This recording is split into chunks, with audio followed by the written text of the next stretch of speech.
En 20 años conduciendo un autobús, desarrollé una regla: no involucrarme. Pero esa noche la rompí. ¿Saben? Hay una mirada que los conductores de autobús veteranos reconocemos de inmediato.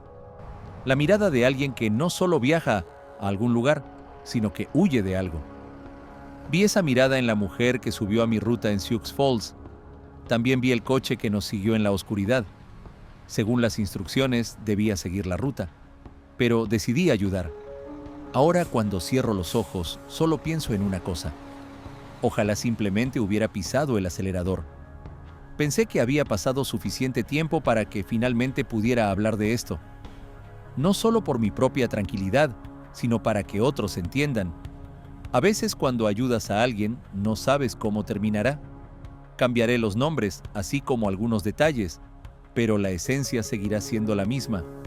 Esta historia comenzó a finales del otoño de 2024 y todavía no me deja en paz. Soy conductor de autobuses interurbanos de la compañía Greyhound desde hace 23 años.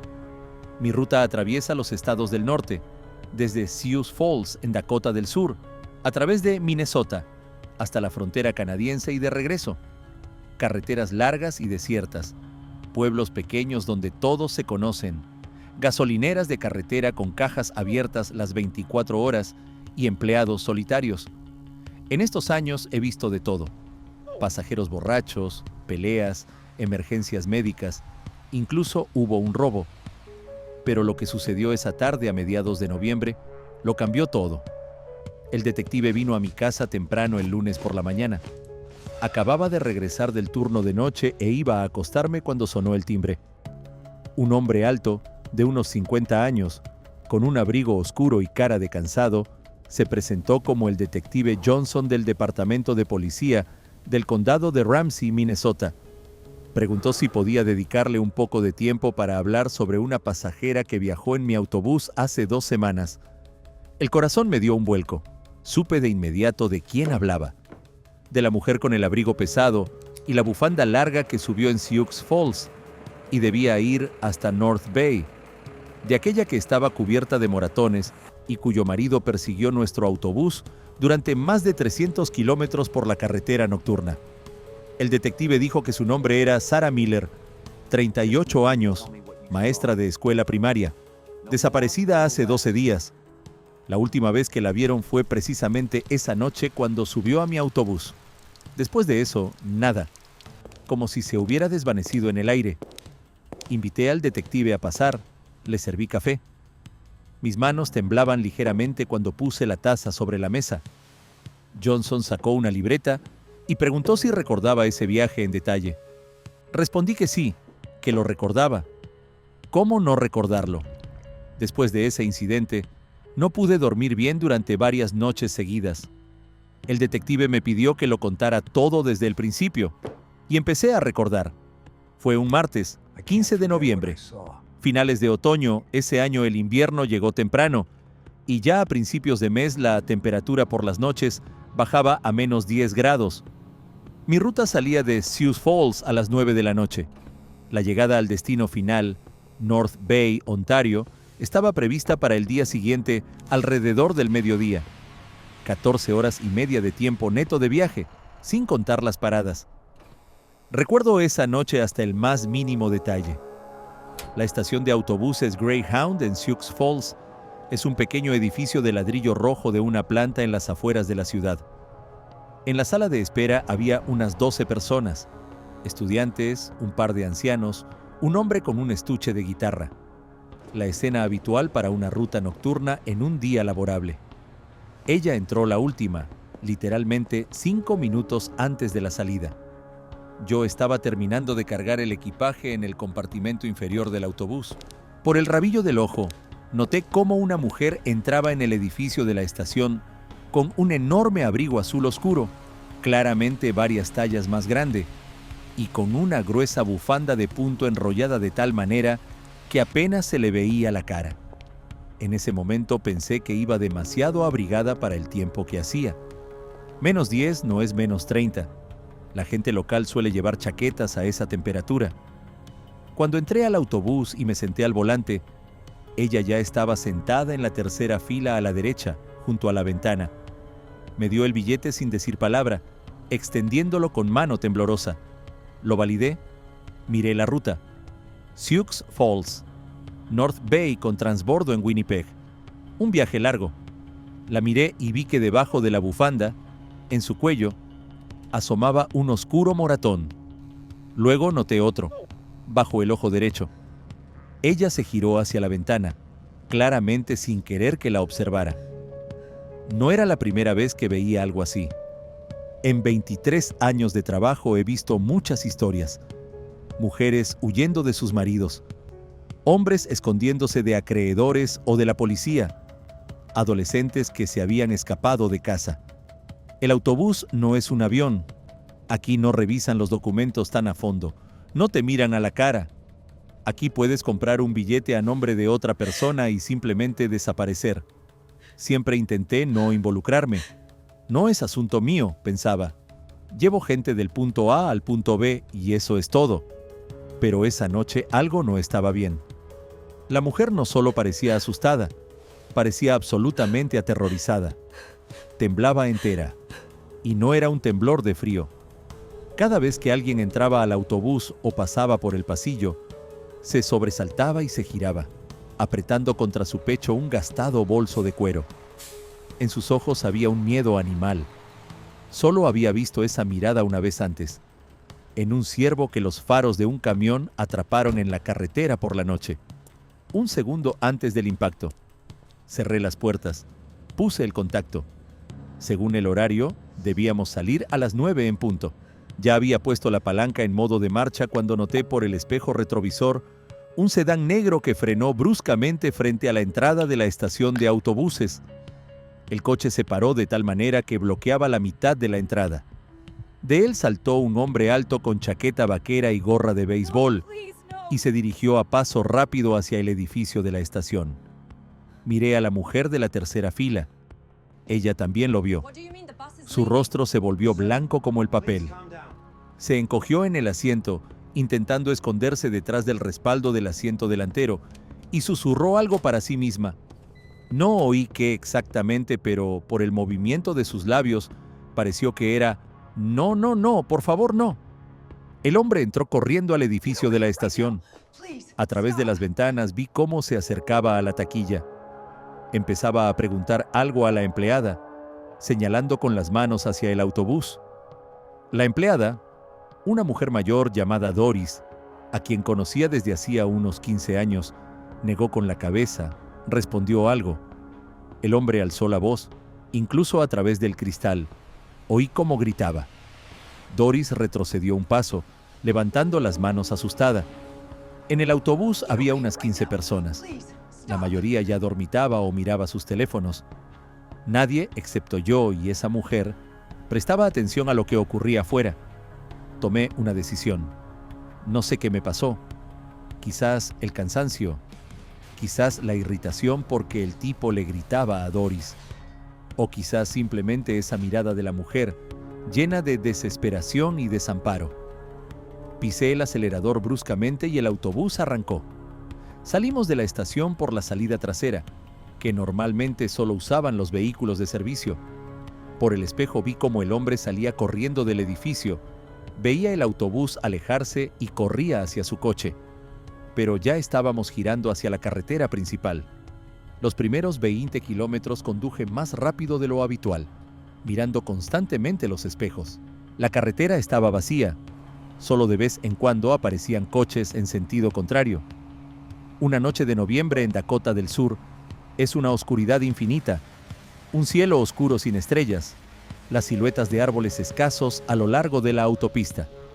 Los faros del autobús arrancaban un trozo de asfalto unos 50 metros por delante, y más allá, nada, solo un vacío negro.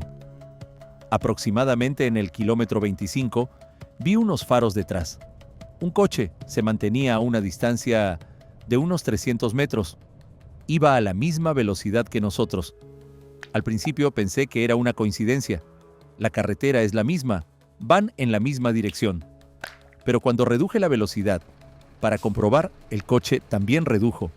Cuando aceleré, aceleró. Nos estaba siguiendo. Miré a la mujer. Estaba sentada, vuelta hacia la ventana, abrazándose a sí misma. Por el temblor de sus hombros se notaba que estaba llorando, silenciosamente para que los demás pasajeros no la oyeran. La primera parada estaba prevista en la ciudad de Brookings, a 60 kilómetros de Sioux Falls, una ciudad pequeña, población de unas 20,000 personas, universidad, varias gasolineras. La estación de Greyhound allí está combinada con una gasolinera abierta las 24 horas, un lugar típico para paradas nocturnas. Normalmente paramos allí 15 minutos.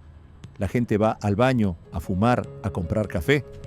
Ya empezaba a preocuparme qué pasaría cuando paráramos. Si ese hombre realmente la estaba persiguiendo, podría intentar llevársela allí mismo. Acercándome a Brookings, tomé una decisión. Vi una cabina telefónica junto a la gasolinera. En aquel entonces todavía funcionaban en algunos lugares. Y decidí llamar a la policía local. No para decir que tenía a una mujer fugitiva en el autobús, no. Solo para decir que un coche se comportaba de forma extraña, persiguiendo al autobús, quizás un conductor ebrio, que viniera una patrulla. Anuncié la parada a los pasajeros. Pedí a todos que permanecieran dentro mientras yo iba. Salí, me acerqué a la cabina. El auricular apestaba a cigarrillos y a algo agrio. Marqué el 911, expliqué la situación al operador. Dijo que enviaría una patrulla, pero que tardaría unos 20 minutos. El equipo más cercano estaba en una llamada en el otro extremo de la ciudad. 20 minutos, demasiado tiempo. Me giré. El sedán negro estaba parado a 200 metros de la gasolinera, en la cuneta, con las luces de posición encendidas. Simplemente estaba allí, esperando. Entonces decidí improvisar. Volví al autobús, dije a los pasajeros que habría un pequeño retraso técnico, 30 o 40 minutos. Pedí a todos que salieran, estiraran las piernas, entraran en calor en la cafetería de la gasolinera. Todos salieron, excepto ella. Se quedó sentada en su sitio, encogida en el rincón junto a la ventana. Cuando todos se alejaron hacia el edificio, me acerqué a ella.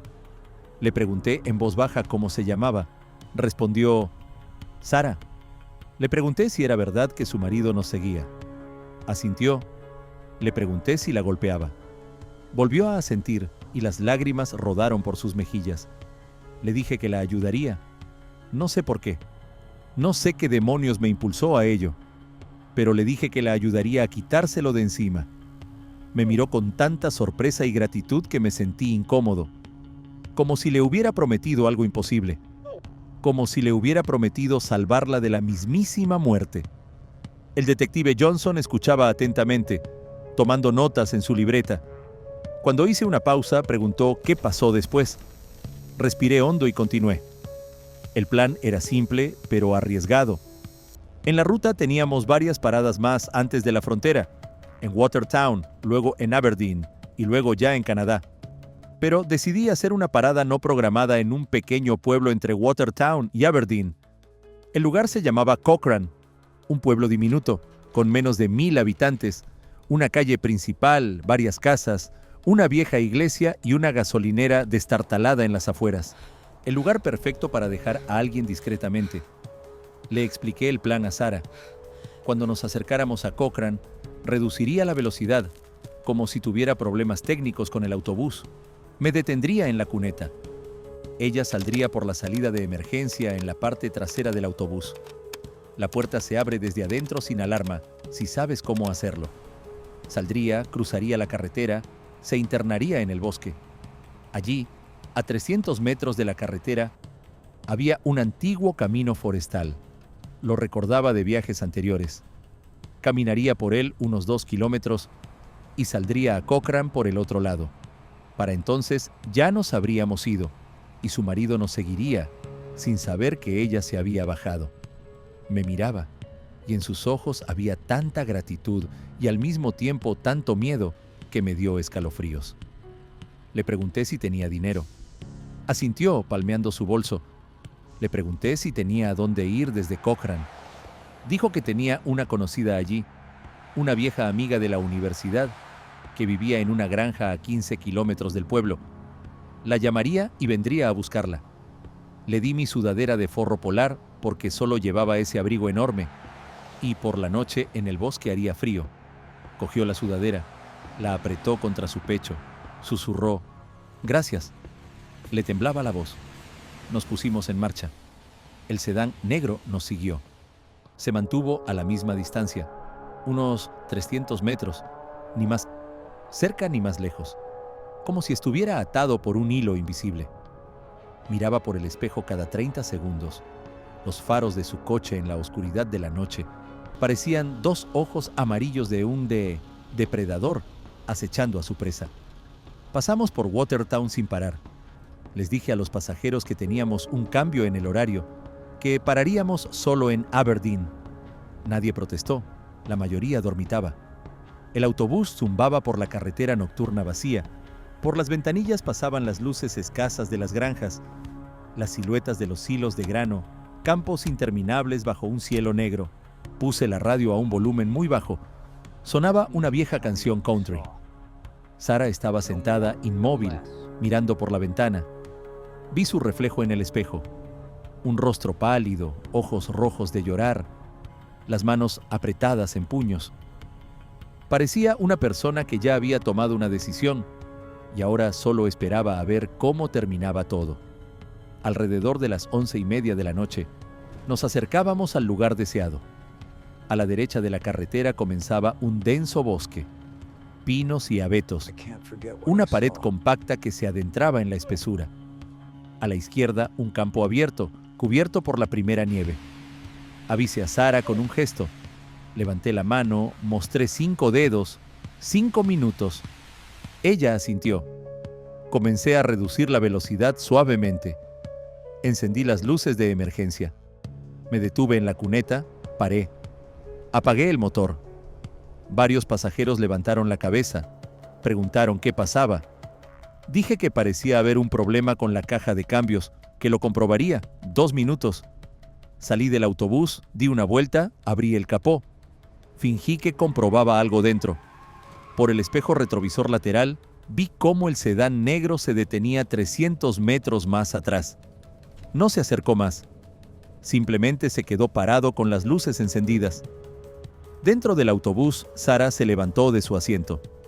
Caminó hacia la puerta trasera, con cuidado, tratando de no llamar la atención de los demás pasajeros.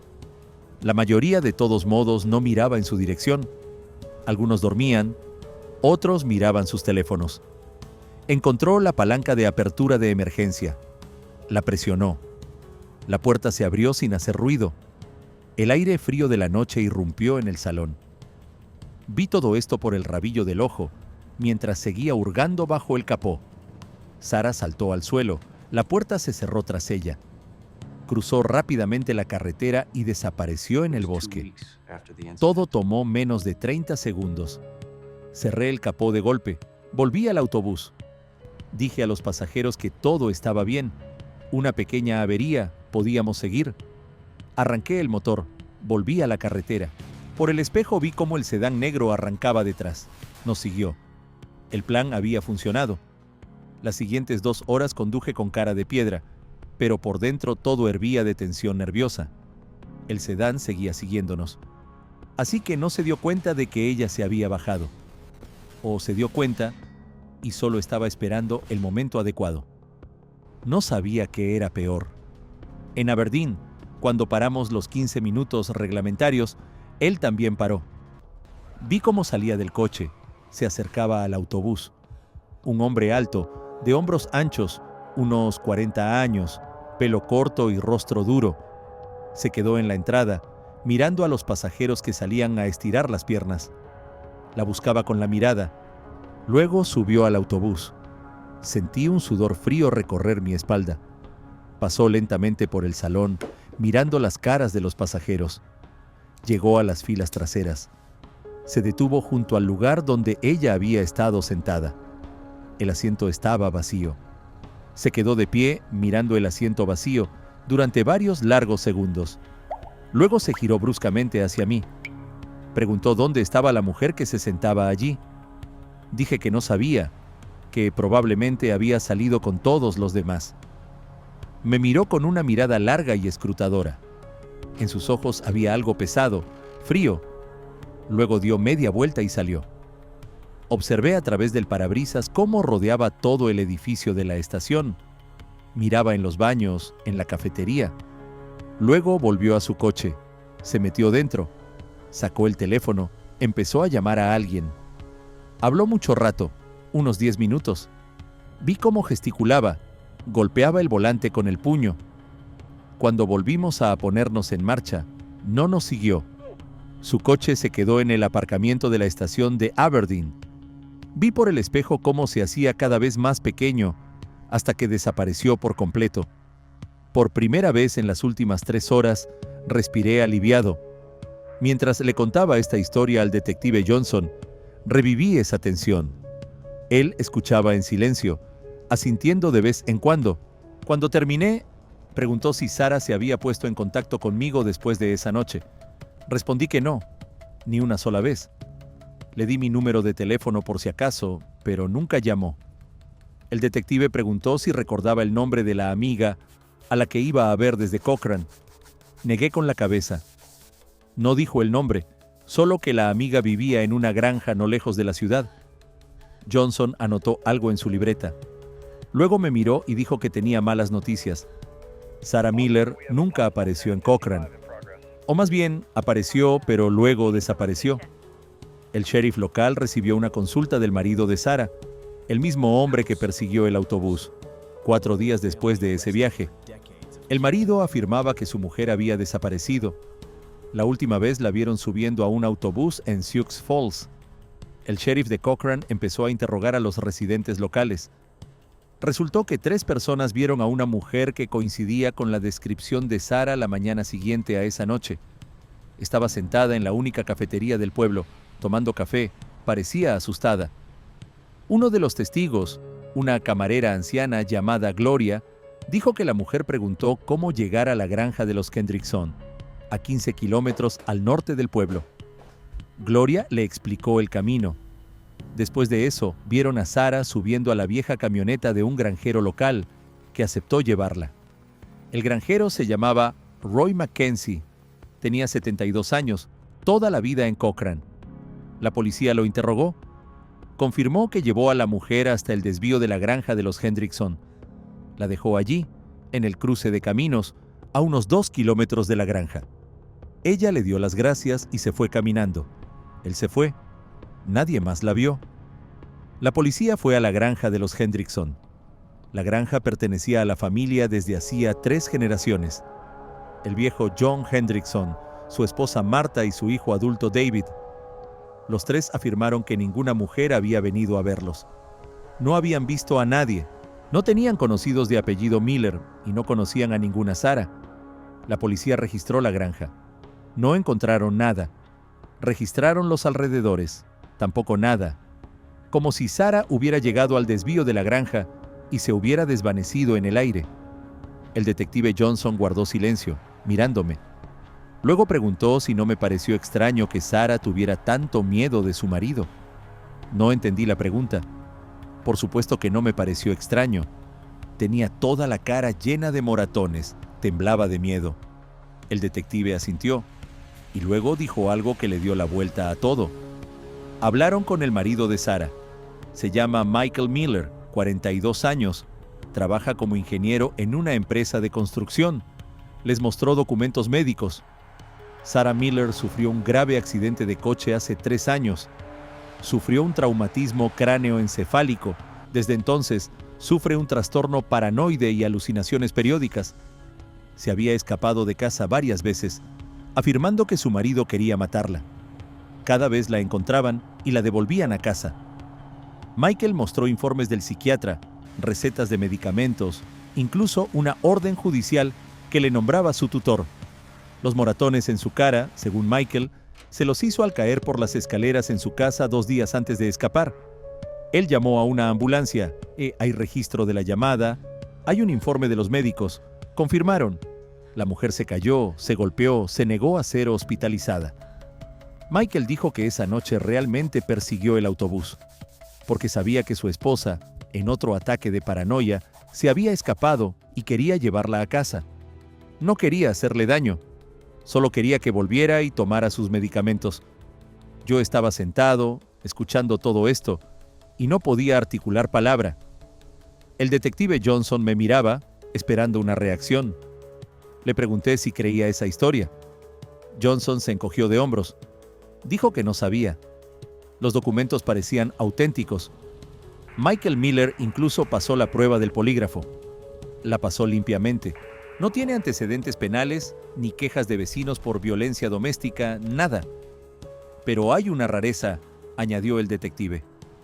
Levantó la vista de la libreta y me miró directamente a los ojos. En Cochran, en los últimos 15 años, han desaparecido 7 mujeres. Todas de entre 30 y 45 años. Todas en circunstancias extrañas. Una desapareció después de entrar en la tienda local.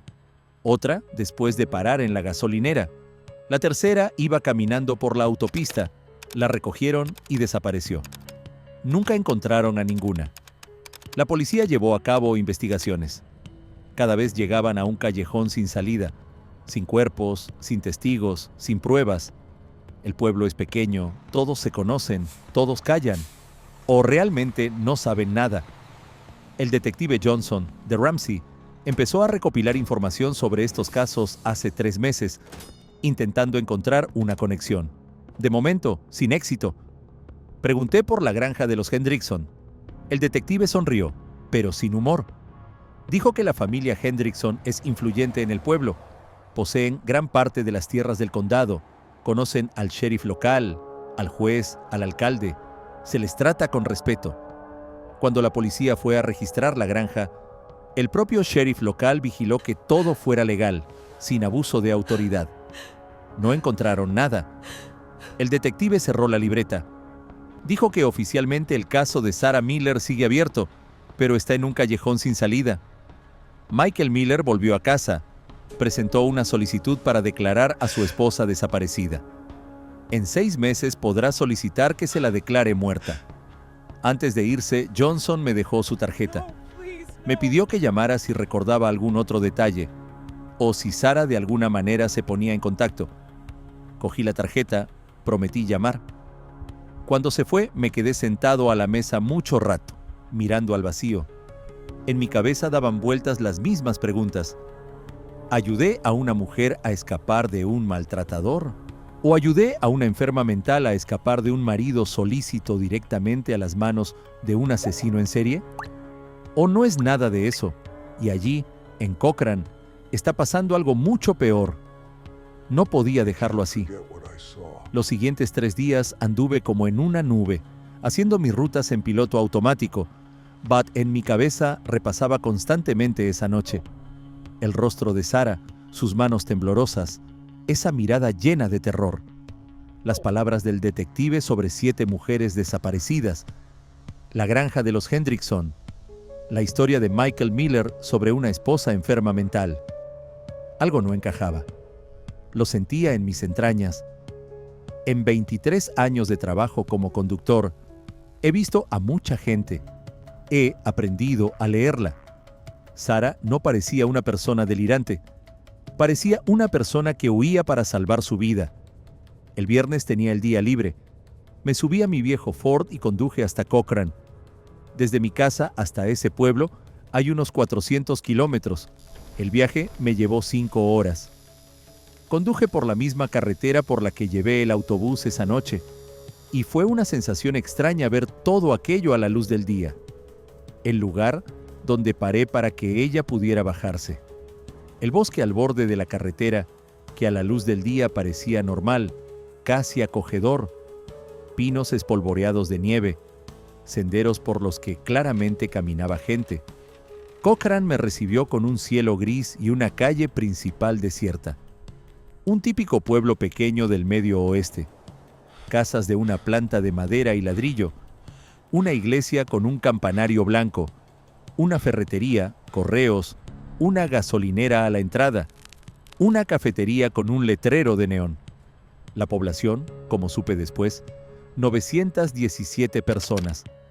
Un lugar donde todos conocen a todos, donde un forastero se nota de inmediato.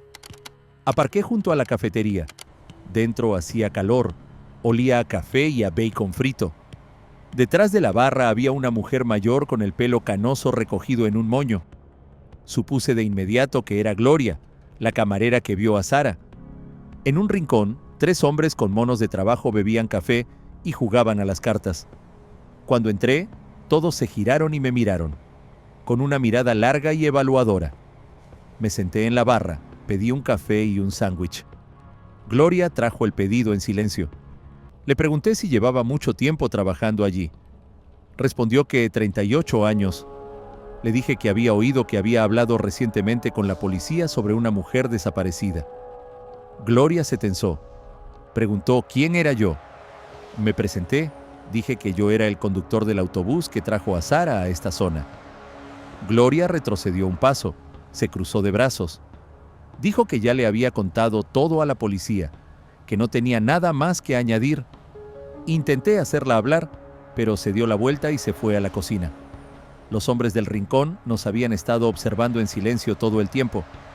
Terminé mi café, dejé el dinero en la barra y salí. Fuera hacía frío, la temperatura rondaba los -15.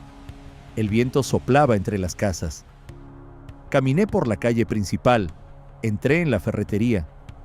Detrás del mostrador estaba sentado un anciano de unos 80 años, leyendo el periódico. Compré un paquete de pilas que no necesitaba. Entablé conversación sobre el tiempo. Luego pregunté por la granja de los Hendrickson. El anciano levantó la vista hacia mí. Me miró atentamente. Preguntó para qué quería saberlo. Dije que quería comprar tierras por la zona, que había oído que los Hendrickson podrían vender una parcela. El anciano sonrió. Dijo que los Hendrickson no venden nada, solo compran. En los últimos 20 años habían comprado la mitad de las tierras del condado. Crían ganado, cultivan maíz, viven apartados. No dejan entrar a nadie en la granja sin motivo. Buena gente, añadió, pero cerrada. Le pregunté si sabía algo sobre las mujeres desaparecidas. El rostro del anciano se volvió de piedra. Dijo que no sabía nada y que tenía que cerrar, aunque solo eran las 3 de la tarde. Entendí que la conversación había terminado. Al salir de la tienda me di cuenta de que me observaban. Desde la ventana de la cafetería miraba a Gloria. Desde la ventana de la casa de enfrente, una mujer de mediana edad. Un coche de policía pasó lentamente por la calle principal. El sheriff dentro giró la cabeza y me miró. Sentí un escalofrío recorrer mi espalda. Era como una película de terror. Un pueblo pequeño donde todos callan, donde los forasteros no son bienvenidos. Decidí actuar directamente. Me subí al coche, le pregunté a Gloria cómo llegar a la granja de los Hendrickson. Me lo explicó a regañadientes. Salí del pueblo en dirección norte, por una estrecha carretera de 2 carriles. Alrededor, solo campos cubiertos de nieve, árboles escasos, un cielo gris infinito. Después de 15 kilómetros vi una señal: propiedad privada, prohibido el paso. Seguí adelante. La granja de los Hendrickson estaba situada en una hondonada, rodeada por 3 lados por colinas bajas. Una gran casa de 2 plantas de ladrillo rojo, un granero, 3 edificios de servicios, un corral para el ganado. Todo parecía cuidado, sólido, pero había algo sutilmente inquietante en ese lugar. Quizás era el silencio, demasiado completo, demasiado profundo, o la forma en que la casa estaba como de espaldas a la carretera, con ventanas ciegas mirando al norte. Aparqué junto a la verja, salí del coche. Nadie salió a recibirme. Me acerqué al porche, llamé a la puerta. Esperé 1 minuto, 2. Volví a llamar, más fuerte. Silencio. Rodeé la casa. Todas las ventanas estaban cubiertas con gruesas cortinas. No se veía nada. Eché un vistazo al granero. Vacío, solo maquinaria vieja, sacos de pienso, olor a heno y aceite de motor. Entonces me fijé en la segunda estructura.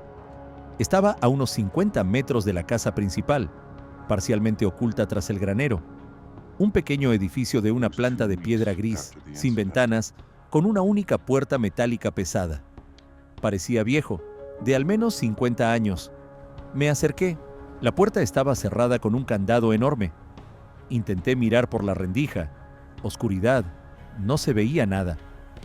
Desde algún lugar detrás de mí sonó una voz, masculina, dura. Me giré bruscamente. A 10 metros de mí estaba un hombre de unos 50 años, con chaqueta de trabajo y vaqueros, con una escopeta en las manos. No me apuntaba, pero la sostenía preparada. Preguntó qué hacía allí. Era propiedad privada. Me presenté. Dije que era el conductor del autobús que trajo a la mujer desaparecida a esta zona, que quería encontrarla, o al menos entender qué le pasó. El hombre era David Hendrickson, como supuse por su reacción al oír el apellido. Me miró largamente. Luego dijo que ya le había contado todo a la policía. Ninguna mujer había venido a verlos. No sabían nada, y que era mejor que me fuera de allí ahora mismo. Pregunté por el edificio de piedra sin ventanas. ¿Qué era? David apretó la mandíbula. Dijo que era un antiguo almacén de hielo, que guardaban suministros allí. Nada más. Y repitió: era hora de que me fuera. No discutí. La escopeta en sus manos era un argumento de peso. Volví a mi coche, me senté, arranqué el motor. Antes de dar la vuelta, miré por el espejo retrovisor. David Hendrickson estaba inmóvil observándome, y en ese momento noté algo más. En la ventana del segundo piso de la casa se corrió una cortina y vi un rostro, femenino, pálido, con los ojos muy abiertos. Me miró un segundo, quizás dos. Luego la cortina se cerró. Había visto ese rostro antes. En la fotografía que me mostró el detective Johnson, era Sarah Miller. Pisé el freno tan bruscamente que el coche derrapó. Di la vuelta, miré la casa. La ventana estaba cerrada, las cortinas inmóviles. David Hendrickson seguía en el mismo lugar, pero ahora la escopeta apuntaba en mi dirección. Caminó lentamente hacia mi coche. Tenía 2 segundos para tomar una decisión. Podía saltar del coche, gritar que había visto a Sarah en la ventana, intentar entrar por la fuerza en la casa. Pero, ¿entonces qué? No me dejaría entrar. Y si lo hiciera, ¿qué encontraría? ¿Una mujer que diría que me equivoqué? ¿O una habitación vacía y la explicación de que me lo había parecido? Pisé el acelerador y me fui. Las manos me temblaban tanto que apenas sujetaba el volante. Conduje 1 kilómetro, 2, 5. Luego me detuve en la cuneta, saqué el teléfono, marqué el número del detective Johnson. Respondió al tercer tono. Se lo solté todo de golpe. Que había ido a Cochrane, que estuve en la granja, que vi a Sarah en la ventana. Johnson escuchó en silencio. Luego preguntó si estaba seguro de lo que había visto. Dije que absolutamente seguro. Era ella. El detective suspiró. Dijo que eso era un problema. Estuve en propiedad privada sin permiso. Podían acusarme de allanamiento. Los Hendrickson podían presentar una queja. Y el hecho de que viera un rostro en la ventana por un segundo no era una prueba. Se necesitaba una orden de registro, y para obtenerla se necesitaban motivos sólidos. Mis palabras no eran un motivo sólido. Le pregunté qué hacer. Johnson guardó silencio. Luego dijo que intentaría reabrir los casos antiguos de mujeres desaparecidas, ver si había alguna conexión con la granja de los Hendrickson. Pero eso llevaría tiempo. Me pidió que no emprendiera más acciones, que no volviera a Cochrane, que no me pusiera en peligro. Se lo prometí, pero era mentira. Volví a casa tarde esa noche, sobre las 11. Todo el camino estuve pensando, dándole vueltas a las opciones. Sarah estaba allí, en esa casa, viva. La vi. Pero, ¿qué podía hacer? La policía no ayudaría sin pruebas. Si volvía solo e intentaba entrar por la fuerza, simplemente me dispararían y sería legítima defensa de la propiedad privada. Si se lo contaba a alguien más, no me creerían. En el porche de mi casa había un sobre, de papel, sin remitente, sin sello. Alguien lo había dejado directamente en el buzón, sin enviarlo por correo. Abrí el sobre con manos temblorosas. Dentro había una sola hoja de papel. Texto impreso, sin firma, decía: «Deja de buscar. Ella está donde quería estar. Si continúas, te arrepentirás.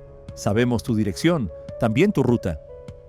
Me quedé en el porche sosteniendo esa hoja y sentí cómo el frío se me metía adentro. Era una amenaza. directa e inequívoca. Alguien me estaba vigilando.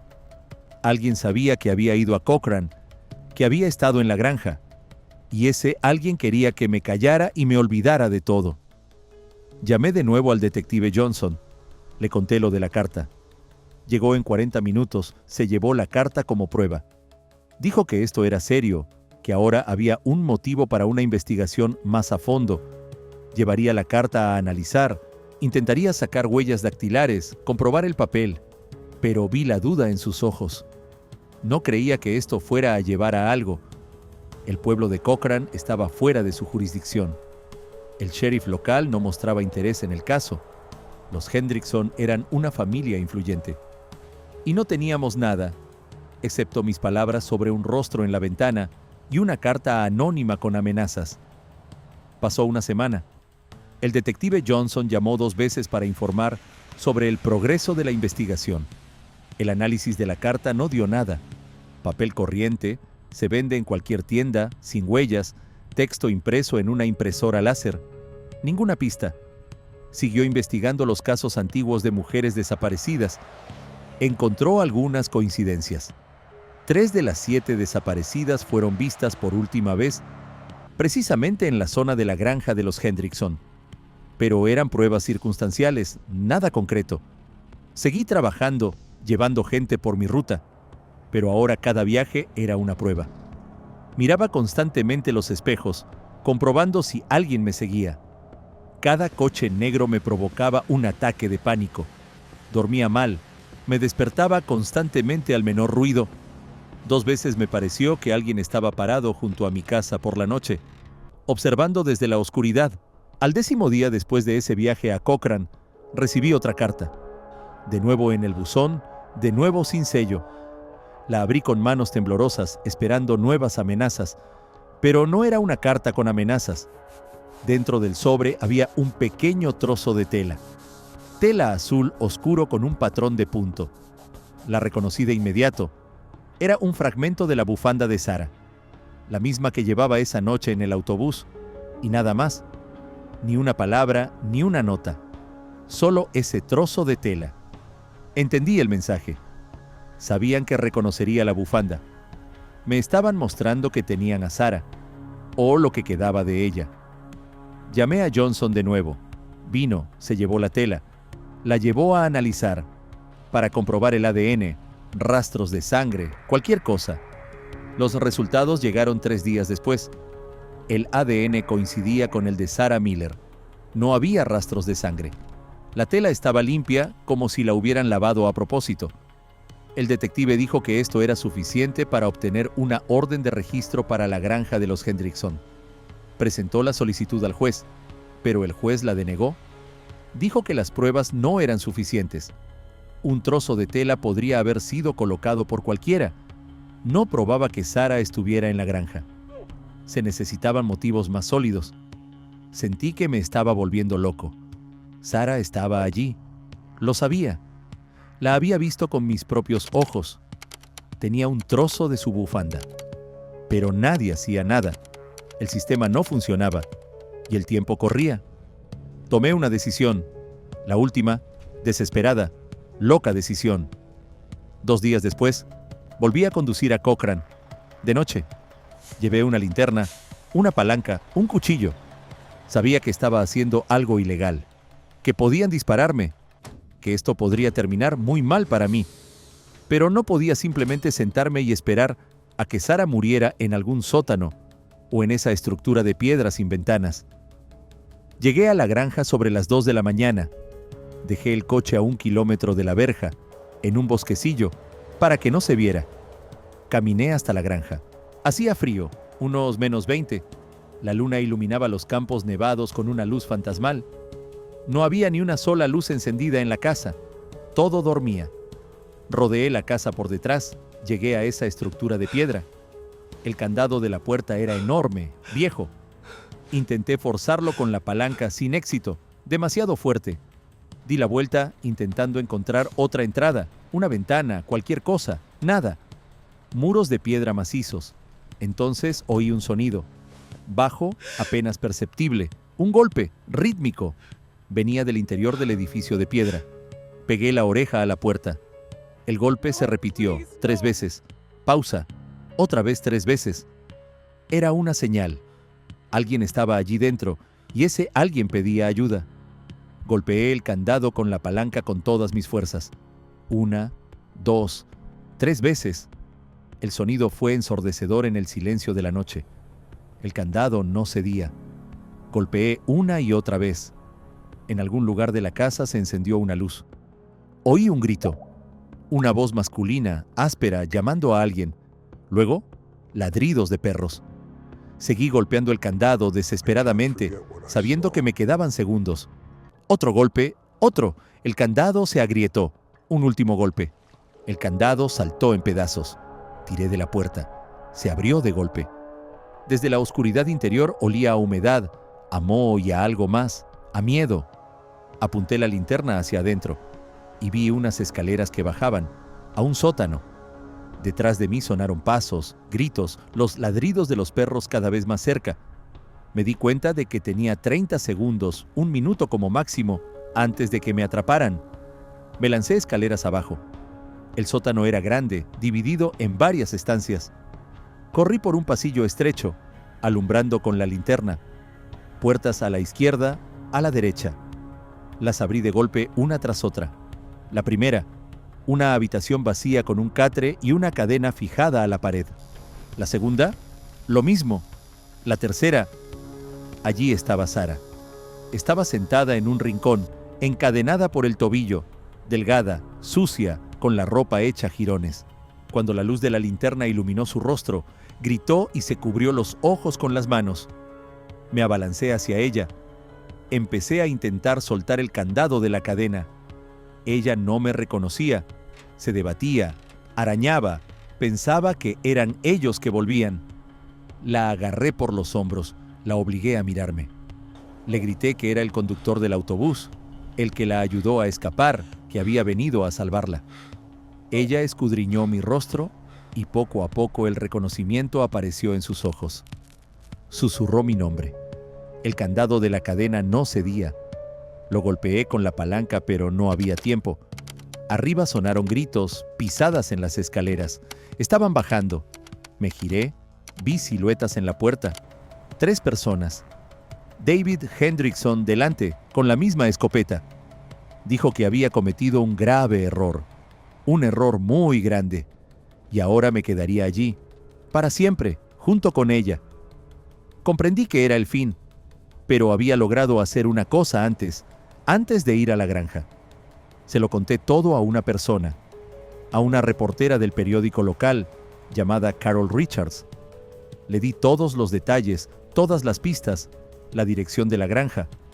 Le dije que si no volvía a la mañana siguiente, significaba que algo me había pasado y que debía publicar el artículo, entregárselo todo a la policía, armar un escándalo. Carol cumplió su palabra. Cuando a la mañana siguiente no di señales de vida, publicó el artículo en la edición digital, detallado, con nombres, direcciones, hechos. La historia se extendió por las redes sociales en cuestión de horas. A mediodía, coches de policía de 3 condados, incluido el detective Johnson, llegaron a la granja de los Hendrickson. Al atardecer llegaron periodistas de las grandes ciudades. La historia se convirtió en noticia nacional. Nos encontraron en el sótano, a mí y a Sara, y a otras 2 mujeres. De las 7 desaparecidas, a las otras 4 las encontraron más tarde, enterradas en un rincón apartado de la granja, detrás del granero. Llevaban muertas varios años. La familia Hendrickson, John, Martha y David, fueron arrestados los 3. En el juicio se supo que llevaban décadas secuestrando mujeres que pasaban por la zona. Las retenían en el sótano, las usaban como esclavas. Cuando las mujeres se volvían demasiado débiles o demasiado rebeldes, las mataban y las enterraban en la granja. El sheriff local de Cochran también fue arrestado. Resultó que sabía lo que estaba pasando y encubría a los Hendrickson a cambio de sobornos. El juez que denegó la orden de registro también resultó estar implicado. La historia de Michael Miller y la enfermedad mental de Sara resultó ser completamente inventada. Michael realmente era su marido. y realmente la maltrató durante años. Los documentos sobre la lesión y la tutela eran falsos, comprados a través de un abogado conocido. Cuando Sarah escapó, contrató a un detective privado que la rastreó hasta Cochran y luego simplemente vendió la información a los Hendrickson por $10,000. Michael Miller fue arrestado como cómplice de secuestro. Le cayeron 20 años. Sarah Miller sobrevivió. Físicamente. Psicológicamente, esa es otra cuestión. La última vez que la vi fue en la sala del tribunal, cuando presté declaración como testigo. Estaba sentada en la primera fila, abrazándose a sí misma, y miraba al suelo. No levantó la vista hacia mí. Ni siquiera asintió, como si no me reconociera. El detective Johnson me dijo más tarde que se mudó a otro estado, cambió su nombre, intenta empezar una nueva vida. No quiere ningún contacto con el pasado, incluido yo. Lo entendí. Yo le recordaba esa pesadilla. Ahora ha pasado casi un año. Sigo trabajando como conductor de autobús, la misma ruta, las mismas carreteras nocturnas desiertas. Solo que ahora, cuando se me acerca un pasajero con ojos asustados, con moratones en la cara, no aparto la mirada. Pregunto si necesita ayuda. Y si la necesita, ayudo. Correctamente. Llamo a la policía. Los pongo en contacto con refugios. Les doy contactos de abogados. Pero a veces, tarde en la noche, cuando el autobús avanza por la carretera vacía y no se ve ni un solo coche en el espejo, pienso en Sarah, en que si yo no me hubiera decidido entonces, no hubiera ido a la granja, no hubiera forzado ese sótano, ella habría muerto allí. Como esas 4 mujeres que encontramos en las tumbas. Y pienso en las otras, en las que no salvé, en las que pidieron ayuda con la mirada, pero no lo vi, en las que ahora están en algún lugar en sótanos, encadenadas, esperando que alguien venga, pero nadie viene.